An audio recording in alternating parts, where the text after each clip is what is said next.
예수님께서 칠병이어의 이적을 행하시고 이제 달마누아 지방으로 갔어요.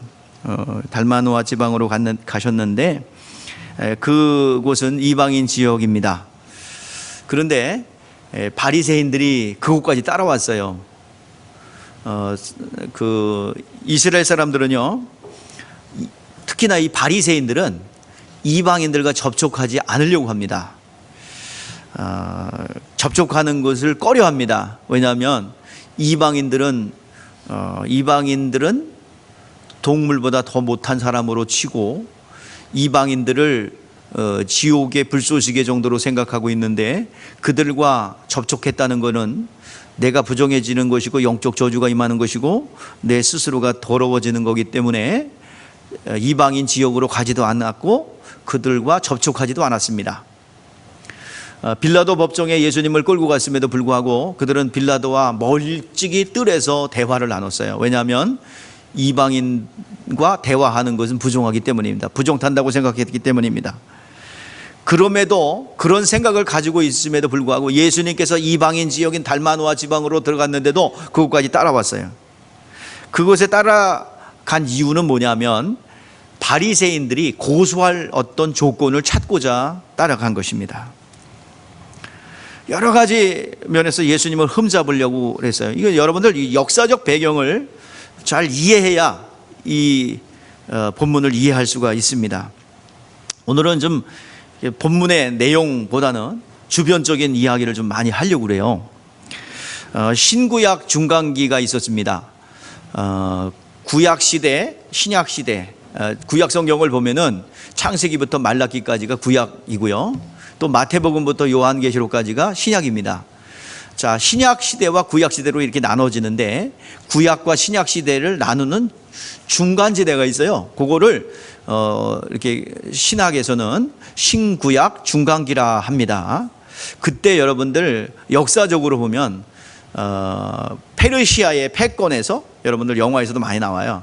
그 신구약 중간기에 어떤 일이 벌어지냐, 페르시아의 패권이 헬라로 넘어가고 그 200년 동안 헬라라는 알렉산더 대왕이 세웠던 이 헬라 문화가 꽃을 피우고 찬란한 문화와 문명을 만들어내죠.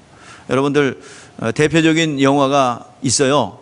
근육질 남자들이 300명이 나와 있는 영화 있잖아요. 300. 이게 이제 그때 그 페르시아와 이제 그 헬라의 전쟁이에요. 그때 300명의 진짜 용사들이 그 막아서 용감하게 싸워서 그 장렬하게 죽었던 내용이죠. 또 그 뒤를 이어서 또 200년 동안을 로마라는 나라가 지배를 합니다. 여러분 대표적인, 여러분들이 쉽게 아는 왕 누구야? 네로. 그 폭군 네로를 알죠. 폭군 네로에 의해서 사도 바울이 처형을 당합니다. 기독교인들을 뒤집어 씌워서 이제 다 처형하는 과정에 있어서 사도 바울이 감옥에 갇혀 있다가 목이 잘려 죽게 되죠. 자, 이 신구약 중간기를 400년을 신구약 중간기라고 합니다. 그런데 이곳에는 영적으로는 이스라엘에 있어서 영적 암흑기입니다. 영적 암흑기가 왜 암흑기냐 하면은 이 자동차가 밤에 가려면 뭐가 있어야 돼요? 헤드라이터가 있어야 되죠. 그게 없으면 아주 그 라이트가 없으면은 아주 그냥 그 아주 눈이 먼 거라 같아요. 그러니까 이 신구약 중간기 시대를 뭐라고 그러냐면 암흑기라고 합니다. 영적 암흑기예요. 왜냐하면 이스라엘은 항상 선지자들이 그들을 이끌어 갔습니다. 선지자가 없기 때문에, 즉 하나님의 말씀을 대언할 사람이 없기 때문에 영적 암흑기예요. 스스로 알아서 길을 가야 합니다. 선지자는 자동차 헤드라이터가 같아서 앞에 비추어져 안내자 역할을 했습니다. 그런데 불이 밝혀져야 안내자 역할을 하고 그 길을 갈 수 있는 길을 열어주는데, 이제 선지자가 없습니다. 하나님의 음성을 받아서, 하나님의 말씀을 받아서 전달해 줄 선지자가 없어요. 그렇기 때문에 암흑길을 걷게 됩니다. 그동안 이스라엘은 지도자가 이끌었어요. 모세가 이끌었고요, 또 족장들이 이끌었고요. 그리고 사사시대에는 사사들이 일어나서 민족의 위기가 올 때마다 사사들이 일어나서 이스라엘을 이끌었고 민족의 위기에서 구원해 주셨습니다. 또 사무엘 선지자, 이 사사시대가 종결되고 사무엘이라는 이 선지자, 정치인 겸 선지자 겸 마지막 사사인 이 사무엘이 민족을 이끌다가 이제 왕정시대로 넘어가면서 왕에게 조언하는 선지자들이 많이 등장합니다. 그래서 왕이 이끌었고 선지자가 이끌어갔어요. 하나님께서 그들에게 선지자를 통해서 말씀을 주셨고 백성을 이끌어갔습니다. 그런데 이제는 신구약 중간기 때는 하나님의 말씀을 들을 수 있는 사람이 없기에 선지자를 보내지 않으므로 스스로 이스라엘 백성들을 살아갔어요. 그러니까 여러분 장님처럼 갔던 그 시절이 신구약 중간기 400년의 암흑기입니다. 그러니까 이스라엘 백성들은 누구를 그렇게 열망하겠어요? 예? 자, 하나님의 말씀을 전해줄 누구를 그렇게 열망하겠어요? 선지자 또는 메시아를 열망하고 있었죠. 그 열망이 몇 년 동안? 400년 동안. 그러니까 그 밤이 깊고 열망이 가득 찼을 때를 뭐라고 그러냐면 어둠이 가득 지배를 하고 그리고 선지자에 대한 열망, 하나님의 말씀에 대한 열망이 가득 찼을 때 하나님께서 탁 보낸 선지자가 있으니 그게 누구예요? 요한입니다. 최초의 요한. 갑자기 이적과 표적이 나타나죠. 그의 출생과 그리고 태어남이, 잉태와 출생이 굉장히 남다른 모습을 보면서 저가 어찌 될까 기대합니다. 근데 드디어 30살 광야에서 지내면서 외치는 자의 소리가 있어 사람들이 구름대처럼 몰려 들어가는 거야. 근데 세례 요한은 무슨 사명이 있어요? 예수를 소개하는 사명이 있죠. 이제 이스라엘 백성들은 그 400년의 암흑기를 지납니다.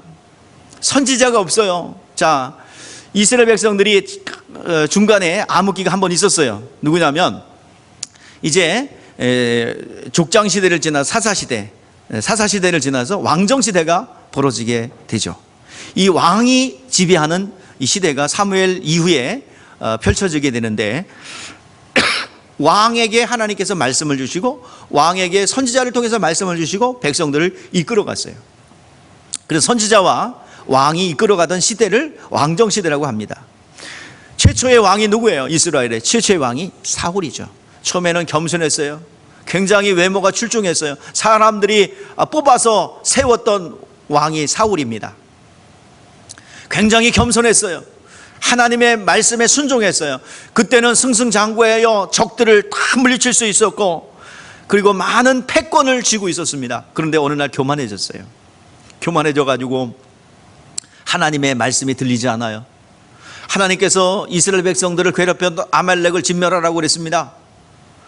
아말렉을 진멸하라. 어린애를 비롯해서 거기서 나오는 모든 식물, 동물 그리고 거기서 있는 모든 짐승까지 싹 초토화시켰다. 풀 한 폭이 남기지 않고 다 진멸하라고 그랬어요.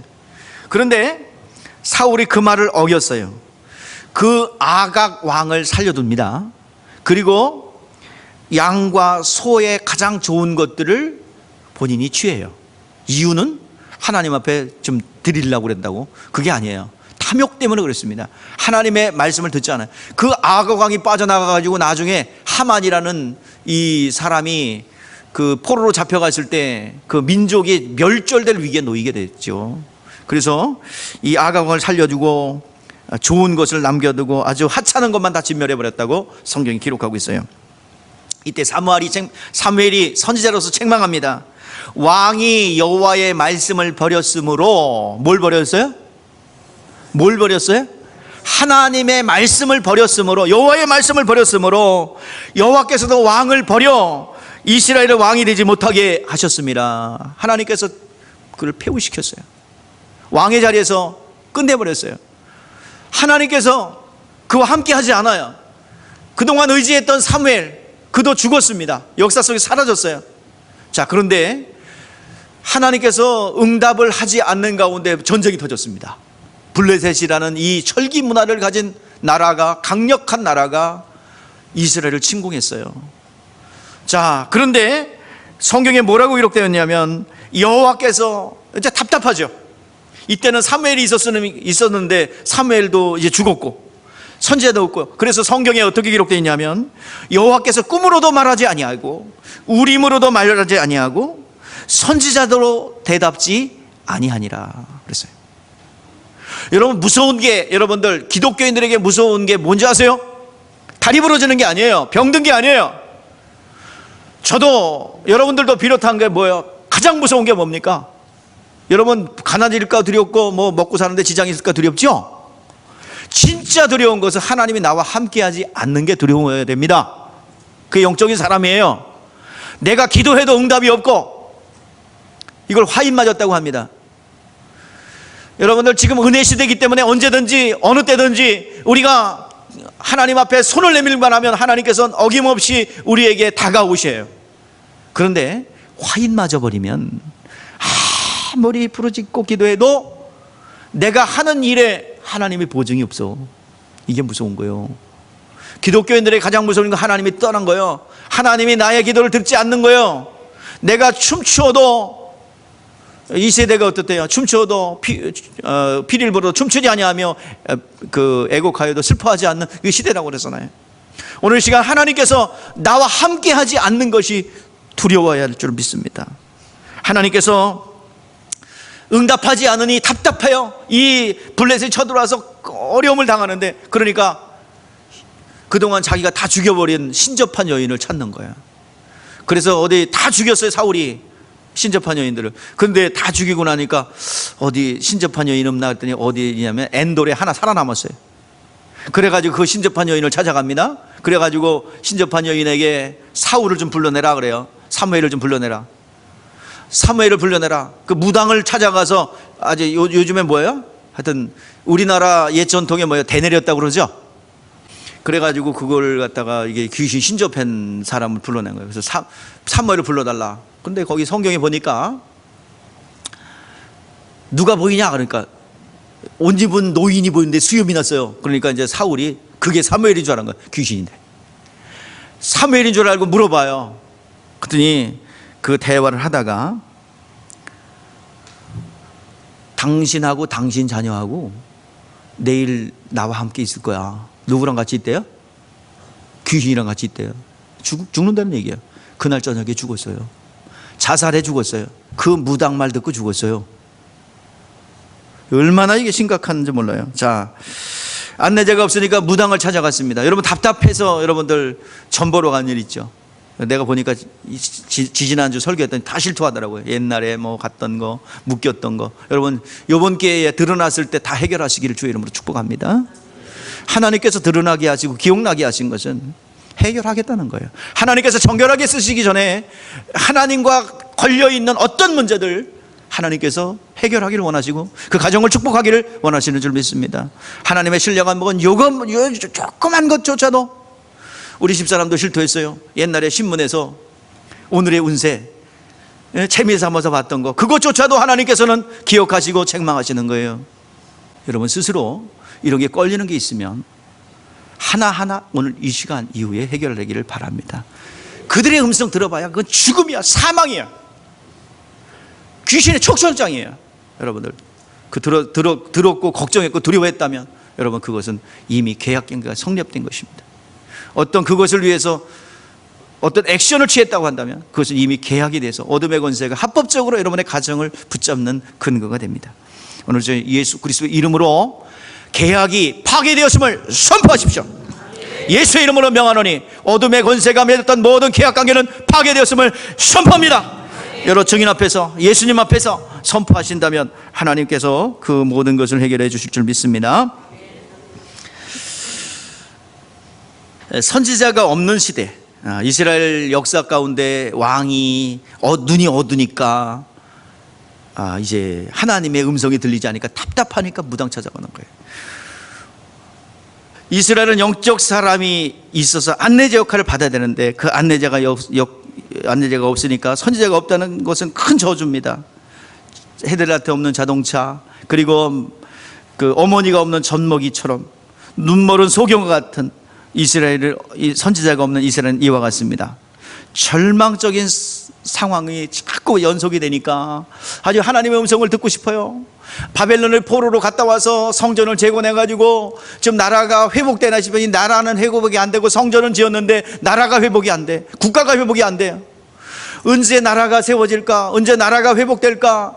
고민합니다. 왜? 그런데 나라도 세워지기 전에 헬라가 지배해버려요. 아니 또 이게 무슨 일이야? 그래서 또 헬라의 지배를 끝나나 싶었더니 너무 많이 지배에 들어가요. 이 400년 동안 하나님의 계시가 없고 하나님의 음성이 없는 이스라엘은 정말 암흑기입니다. 그래서 그들이 성경을 연구합니다. 포로로 잡혀온 이후에 성전을 재건한 이후에 국가가 설립되지 않고 계속 열방들의 지배를 받으니까 그들이 분석해요. 그게 학사들이 일어납니다. 말씀을 연구해서 왜 이런 일이 벌어지느냐?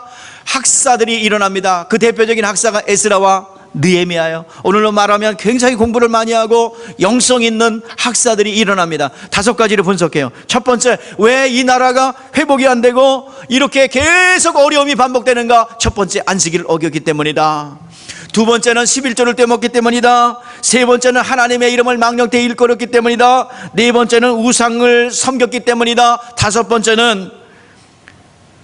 번째는 이방인과 결혼하지 말라고 그랬는데 이방인과 결혼했기 때문이다. 이 5가지 원인을 찾아요, 학사들이. 그러면서 즉시로 느헤미야 시대 때 이제 즉시로 실행합니다. 야, 이방인이 결혼해서 이방인과 결혼해갖고 이곳에 들어온 사람들 있지, 아내들 보내라, 자식도 보내라. 그래서 울며 불며 보낸 사람들도 있어요. 자, 그러면서 이것을 하나하나 실천하려고 노력을 합니다. 근데 하나님의 선지자의 계시 없이 인간의 이성으로만 이걸 지키려고 하니 이상한 법이 나와요. 그래서 신구약 중간기 때 발생한 이 하나님을 찾으려 가까이 나가려는, 인간의 이성만을 가지고 하나님께 나가려는 새로운 종교가 생겼는데 그것이 유대교입니다. 그래서 유대교라는 이 종교는 기독교와 상관없어요. 이 구약 성경의 야훼 신앙과 상관없어요. 여호와의 신앙과 상관없어요. 새로운 종교가 발생한 거예요. 이게 유대교입니다. 자, 그 세 파가 있죠. 그 파가 누구예요? 세 종파가 있죠. 대표적인 파가 바리새파잖아요. 두 번째 사두개파, 그 다음에 서기관입니다. 이 세 그룹이 대표적인 유대교 종파입니다. 그들은 이제 인간의 이성을 가지고 하나님을 섬기려고 했기 때문에 그들의 중심에는 인간의 의가 들어있어요.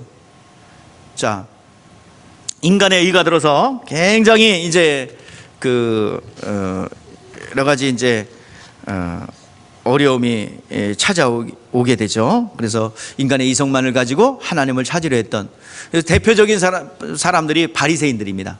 자, 바리새인들은 영적인, 자, 사두개인들은 어때요? 영적인 세계 인정하나요? 그러니까 성전을 맡겼기 때문에 돈 많아. 그래가지고 아이고 내세가 어디 있어? 천사도 없고 천국도 없고 영적인 세계도 없고 그냥 현실이 다야. 현실주의자들. 여기 살아있는 동안에 부유하면 됐지. 그렇다면 우리가 율법을 잘 지키는 사람이야. 율법에 보면은 말씀을 잘 지키면 부유하게 된다는데 우리는 가진 거는 돈밖에 없어. 사두개인들입니다. 그래서 늘 구제를 하고 동전을 떨어뜨리며 먼 저작거리로 나가서 동전에 주머니에 구멍을 뚫어놓고 땡그랑 동전을 떨어뜨리면 그것을 주스면 너 가지라고 그러고 아주 쿨하게 아주 상당한 액수의 돈을 땡그랑 떨어질 때 주스면 너 가져라. 그런 정도로 구제를 많이 했던 사람입니다. 근데 바리새인은 평민 출신이기 때문에 돈이 없어요. 그러니까 땡그랑 안식일 날 고개 숙이지 말라 그랬는데 땡그랑 돈은 주고 싶어요. 그러니까 고개는 숙여도, 땡그랑 소리가 날 경우에는 고개 숙여도 된다. 그래서 돈 주려고. 그 사두개인들이 흘린 돈을 줍기 위해서 그런 법도 만들었어요. 그러면서 또 서기관 그룹은 어떤 그룹입니까? 자, 성경을 잘 해석하는 어떤 굉장히 성경 박사예요. 그래서 어떤 그 성경에 난제가 있을 때 서기관 그룹들이 율법사라고 나오죠.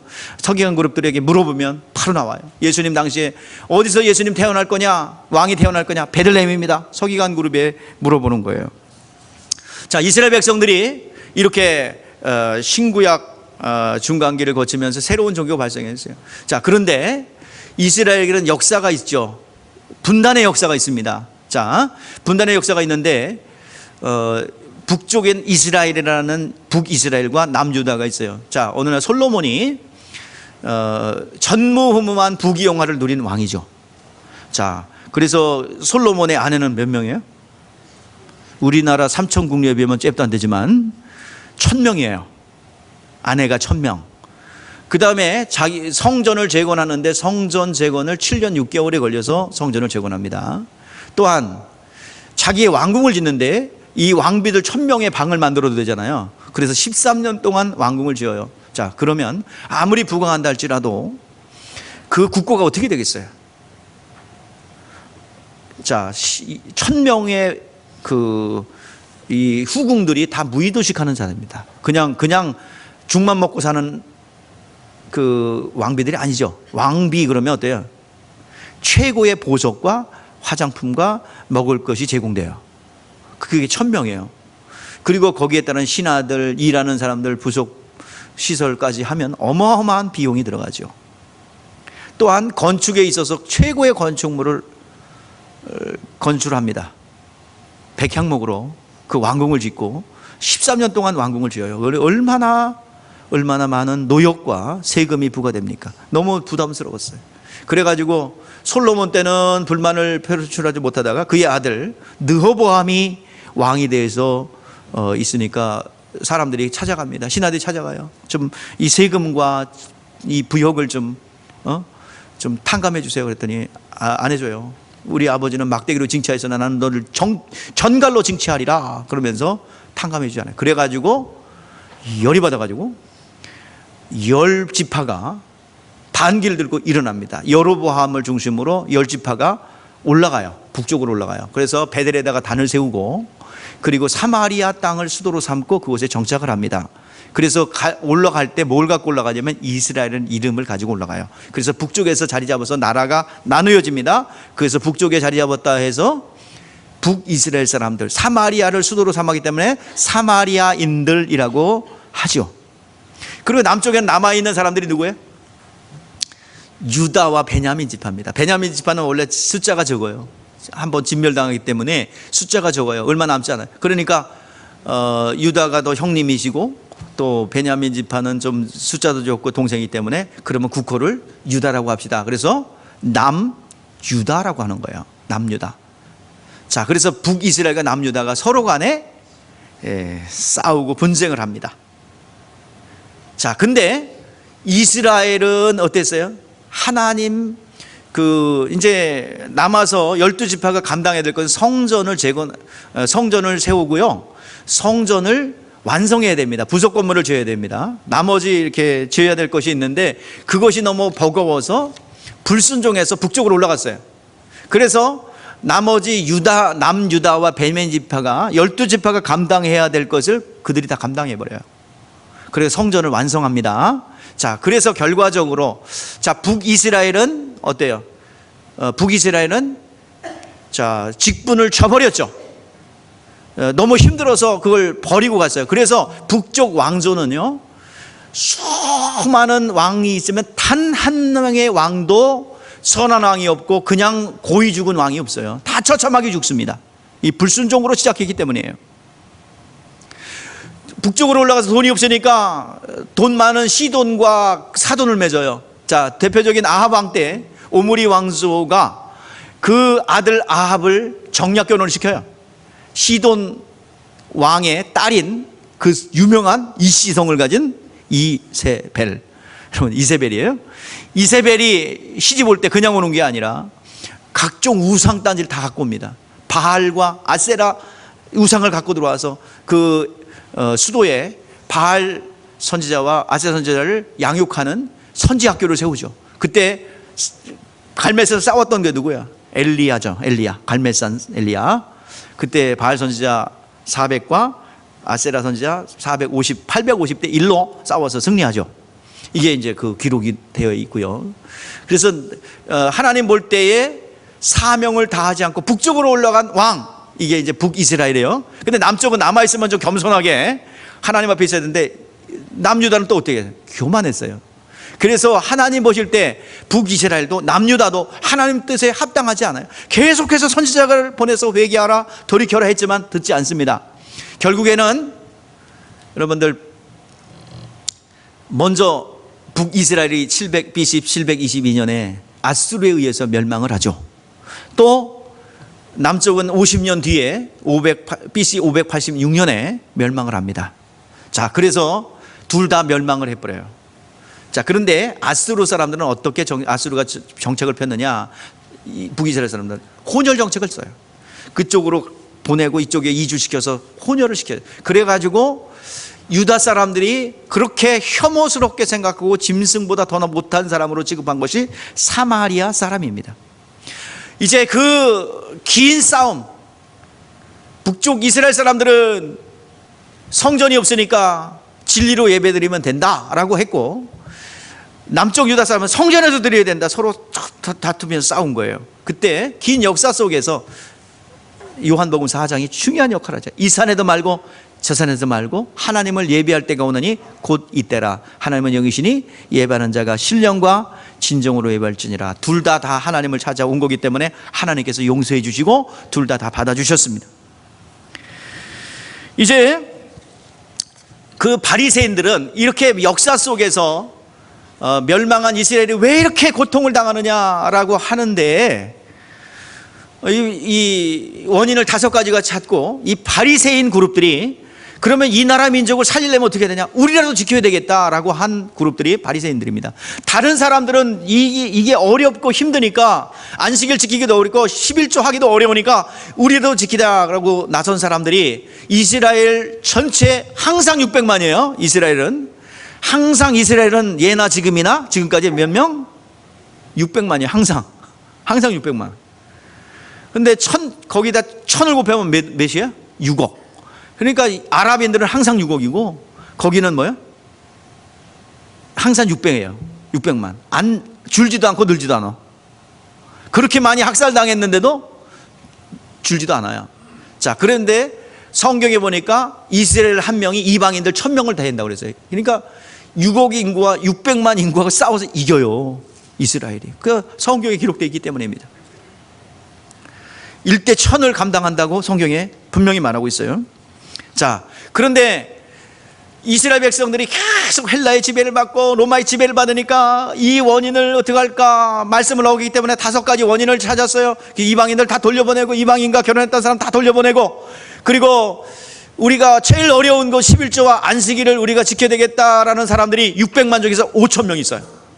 우리만 지키면 우리라도 지켜야 되겠다. 그래가지고 이스라엘 백성들이, 야, 이 백성들이 죄가 있어서 저주가 왔지만 우리라도 이렇게 안식일을 지키고, 원인을 뭐라고 찾았다고 그랬어요? 5가지 찾았다고 그랬죠. 첫 번째 안식일, 두 번째 11조, 세 번째 우상숭배, 네 번째 뭐요?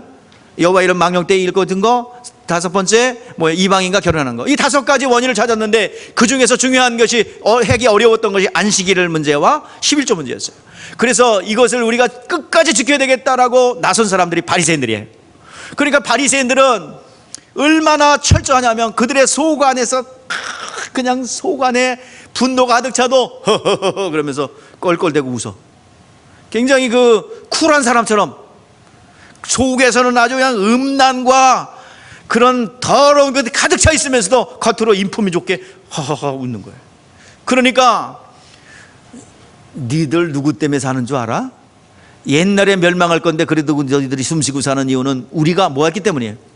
안식일을 지키고 또 11조를 했기 때문이야. 그러니까 날 존경해야 돼. 그러니까 백성들도 그걸 인정합니다. 그렇죠. 바리새 선생님들 때문에 우리가 삽니다. 우리가 못하는 것을 바리새인 당신들께서 하십니다. 랍비요, 선생님이요, 존경합니다.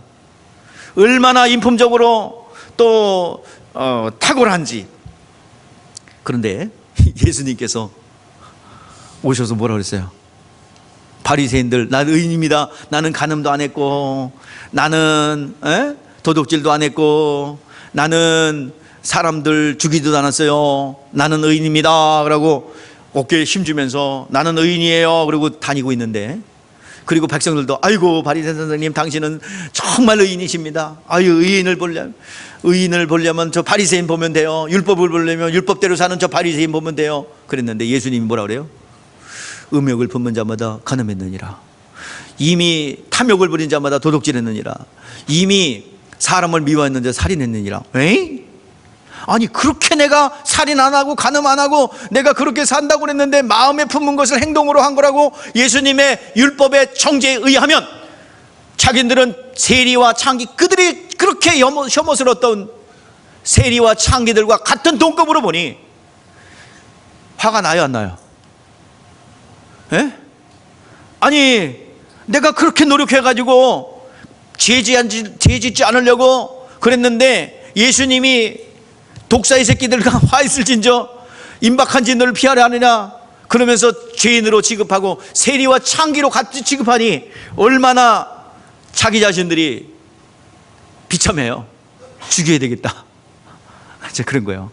자, 죽여야 되겠다. 없애줘야 된다. 누가 그러면 바리새 운동을 하며 이 나라의 민족을 위해서 저렇게 안식일을 지키며 11조를 철저하는 사람이 어디 나타나 그렇게 죄인이라고 그러는데 세리와 창기와 같은 급으로 보는데 그래서 예수님 죽여야 되겠다 그러면서 계속해서 책을 잡으려고 가는 거예요. 자, 책을 잡으려고 가는데 잡히질 않죠. 예수님께서는 정욕이 없기 때문에 그들이 책 잡으려는 잡히질 않아요. 근데 스스로 또 자기들의 의로움을 드러내기 위해서 스스로 올무에 걸려요. 바리새인들이. 의인은 죄가 속에 마음속에 죄가 있거나 의롭지 않은 사람은 절대로 이적이 나타날 수 없어 그렇게 말했는데 예수님에게는 뭐가 나타나요? 이적과 표적이 나타나요. 죽은 자가 살아나고 병든 자가 낫게 되고 이적과 표적이 나타나니까 그거에 비추어보면 예수님은 뭐야? 의인이에요. 나타나는 이적을 보니까 의인이야. 자기들이 한 말 그래가지고 이러지도 못하고 저러지도 못하고 어떻게 하면 예수님을 책 잡을까 따라다니는 거예요. 가는 데마다 바리새인 첩자들이 들어가서 예수님의 흠을 잡습니다. 어디까지 따라갔대요? 달마누와 지방까지 따라갔어요. 자, 그런데 그들이 요구했던 게 뭐야? 이적을 보여달라. 만약에 이적을 못 보여주면 너는 뭐다? 의인이 아니야. 하나님으로부터 온 거 아니야. 그러니까 너는 이제 정죄받을 수 있어. 그래가지고 표적을 보여달라 그러니까 예수님 보여줘 안 보여줘? 안 보여주죠. 자, 이적의 목적에 대해서 내가 끝날 시간이 됐기 때문에 이적의 목적에 대해서 결론적으로 얘기할게요. 이적의 목적은 여러분들 이적을 위한 이적은 성경에 없습니다. 표적을 위한 표적은 없습니다. 표적은 실상에 대한 그림자예요. 표적을 일으키려고 주님께서 한 적이 없어요. 그러니까 하나님의 생명이 있고 하나님 앞에 순종함이 있고 하나님의 진리의 말씀이 있는 자들에게는 하나님께서 그에 따르는 표적이 나타나게 해주시는 거예요. 자연적으로 나타나는 거예요. 오늘 여러분들이요, 오늘날 이적이 있습니까 없습니까? 여러분들에게 묻습니다. 예? 자, 오늘날 이적이 있습니까? 표적이 있습니까? 자, 표적이 있습니다. 표적은 뭐예요? 그림자라고 그랬어요. 그림자. 즉 하나님이 함께하고 있고 하나님의 진리의 말씀이 함께하고 있다는 현상이 나타난 것이 뭐예요? 하나님은 안 보여요. 그러나 표적은 보여요. 오늘 시간 이 자리에서 병 나으신 분들 있죠? 여러분 표적을 체험한 적이 있으시죠? 왜 아무 소리 안 하시는 분들은 체험을 못했다면 이번 특별 기도회 동안에 좀 체험하시고 하나님의 표적을 체험하시기를 바랍니다. 성령이 임하시고 사모함이 있고 진리 가운데 내 안에 진리가 있고 하나님의 믿음이 있다면 하나님께서는 반드시 표적으로 여러분들에게 보증해 주실 줄 믿습니다. 실상에 대한 그림자가 표적이에요. 표적을 위한 표적은 없어요. 이적을 위한 이적은 성경에 단 하나도 없습니다. 하나님의 살아계심을 나타내 살아계신 하나님이 여러분 가운데 있다면 여러분 반드시 실상으로 실제적인 삶 속에서 하나님의 살아계심이 나타날 줄 믿습니다. 이것을 이적, 표적, 당연히 나타나는 것을 이적, 표적이라고 하는 것입니다. 오늘 여러분들 표적과 같은 생명의 증거가 여러분 가운데 나오기를 주의 이름으로 축복합니다. 표적은 생명이 있다는 그림자예요. 그림자예요. 그렇기 때문에 반드시 생명이 있고 부활의 능력이 있는 사람에게는 하나님의 살아계신 표적이 나타나게 될 줄 믿습니다. 여러분들 무엇보다도 우리가 무선시해야 될 것은 내 영혼 속에 진리를 채워넣는 게 중요합니다. 예수님께서 제자들에게 듣도록 했던 게 뭐예요? 진리의 말씀을 그 영혼 속에 듣도록 했죠. 듣고 보고 체험하도록 했어요. 진리의 말씀, 여러분들 교회에 나와서 무엇을 해야 되느냐? 무엇을 해야 되느냐? 여러분의 영혼 속에 진리의 말씀이 들어가야 될 줄 믿습니다. 진리의 말씀에 들어가면 그것이 밖으로 생명이 돼서 표출돼서 나오게 돼 있어요. 근데 바리새인들은 뭐예요? 보여달라. 표적을 보여달라. 주님께서 절대로 보여줄 수 없죠. 오늘 시간 예수의 진리의 말씀이 여러분들 소유함으로 성경에 뭐라고 그랬어요? 진리를 알지니 뭐예요? 진리가 너희를 자유케 하리라. 오늘 어디 대학 가면 그게 또 써있대. 진리가 너희를 자유케. 그 진리가 아니죠. 그 진리가 아니에요. 무엇을 자유케 하는가? 진리가 예수 그리스도의 말씀이 우리 가운데 들어가 있다면 세상 신으로부터, 세상 생각으로부터, 그리고 세상 모든 일로부터 내 영혼이 하나님을 알게 되고 하나님 앞에 갈 수 있는 능력, 하나님의 살아계심을 체험하게 될 줄 믿습니다.